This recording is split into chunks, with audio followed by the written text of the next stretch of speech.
ہمارے پاس سوال آیا ہے کہ ہمیں کیسے پتہ چلے گا کہ ہمارے اوپر قربانی واجب ہے۔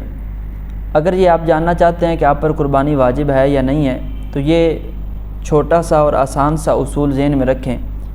آپ دیکھیں، آپ کے پاس 7.5 تولہ سونا ہے، 52.5 تولے چاندی ہے۔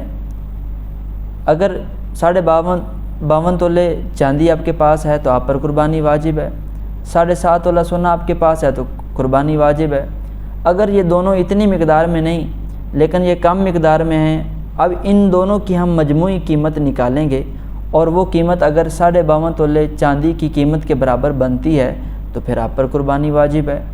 یا اگر یہ دونوں چیزیں تو نہیں ہیں لیکن حاجت اصلیہ سے زائد آپ کی ملکیت میں کوئی اور ایسی چیز موجود ہے جس کی پرائس، جس کی قیمت اتنی بنتی ہے جتنی 52.5 تولے چاندی کی قیمت ہوتی ہے تو پھر آپ پر قربانی واجب ہے۔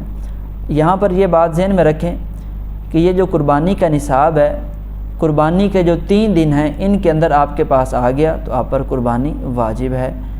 اگر ان دنوں کے اندر نہیں آتا ہے، بعد میں آتا ہے تو پھر آپ پر قربانی واجب نہیں ہوگی۔